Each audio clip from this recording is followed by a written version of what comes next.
Végétaliser les déserts, cultiver les terres les plus capricieuses, économiser l'eau n'est plus un rêve. L'agronome Philippe Wacky Di Giorno a inventé il y a une vingtaine d'années un procédé appelé polyterre, à base d'engrais organiques et de cellulose. C'est ce qu'on appelle un hydro-rétenteur. Cette invention pourrait littéralement sauver la planète. La technologie polyterre, c'est une technologie qui permet aux plantes d'avoir une meilleure gestion en eau et en fertilisant. Ces petits grains ont les éléments nutritifs à l'intérieur de chaque grain et au contact de l'eau, transforment cette eau en solide. Et la faculté du polyterre, c'est de capter une quantité très importante d'eau, jusqu'à 300 fois le poids initial de chaque grain de polyterre.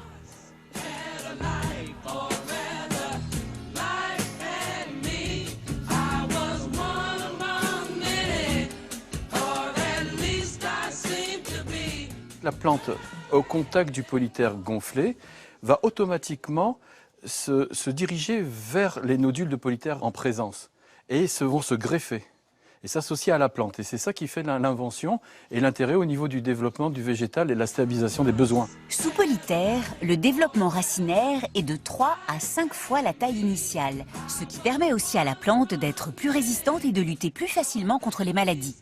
Même un très grand agronome ou un agriculteur qui a l'habitude depuis des décennies de faire de l'agriculture ne pourra jamais être au plus proche du développement du végétal. Donc là, réellement, c'est la plante qui décide, qui a un self-service et un garde-manger à sa disposition. Lorsqu'une plante est arrosée, elle absorbe seulement 20% de l'eau. Avec l'invention de Philippe Wacky Di Giorno, 97% de l'eau est retenue par celle-ci. C'est tout naturellement pour des raisons écologiques et économiques que cette invention intéresse déjà plus de 1000 communes françaises. Il y a même les vers de terre qui y sont là, déjà. Chose qu'on n'avait pas avant quand même. Ici sur ces bacs, on est à, sans le produit, sans le polyterre, on est à 2 passages tous les 8 jours d'arrosage. Ce qui représente en gros en cubage d'eau. On doit bien envoyer 2 mètres cubes pour les bacs. Et au jour d'aujourd'hui, avec le polyterre, on est passé à un arrosage tous les 15 jours. Et on a des résultats qui sont vraiment concluants. Tiens, regarde. Quand on arrive à la cité sans le polyterre, voilà ce qui se passe. Voilà la terre dans l'état qu'elle est. Là, avec le polyterre. Et la différence, elle est là, quoi. Ouais. C'est humide et là, c'est sec. Et il n'y a pas photo, quoi. Allez. Ce produit est très concluant puisque non seulement il va garder l'humidité, mais en plus on a la matière organique et pour l'environnement et pour tout le monde c'est très bien. On a un bon résultat sur ces plantes. Là on n'a pas utilisé ce produit et là elles sont vraiment, elles se débrouillent toutes seules, quoi.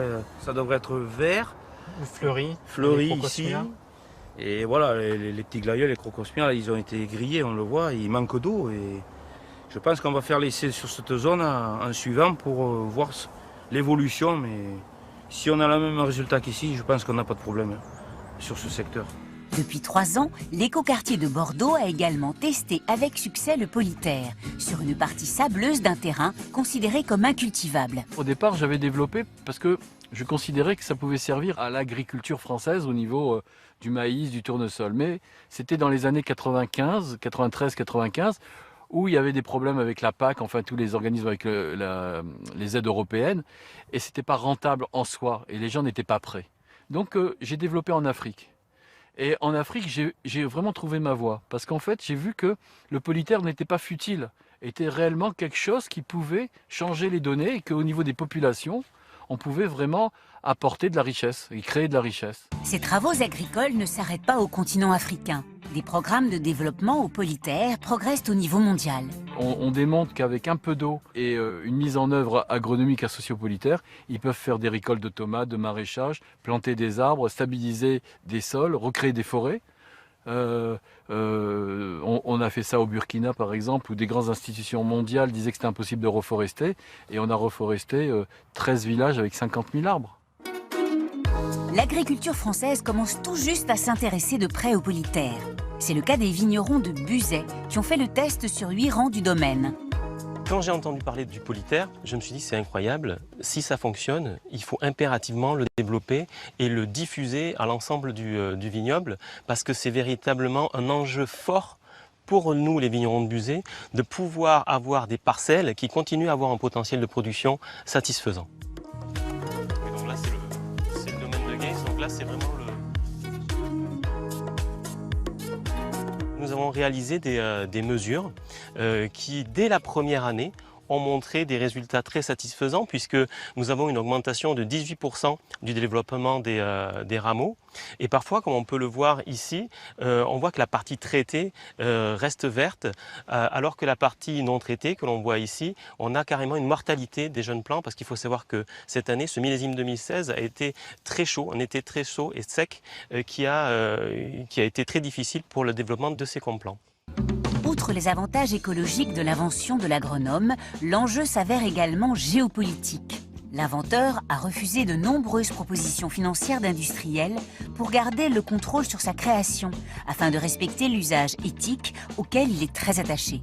Sa motivation n'est pas l'appât du gain, mais bien le désir de transformer ce que certains appellent une utopie en réalité. Je suis convaincu que la plante sera, le végétal en général, sera l'avenir de l'humanité parce que on ne fait que le découvrir. Maintenant, je peux dire que je suis très confiant et je sais que j'ai beaucoup de gens autour de moi et derrière moi. Ouais, c'est vrai. I'm your pusher man.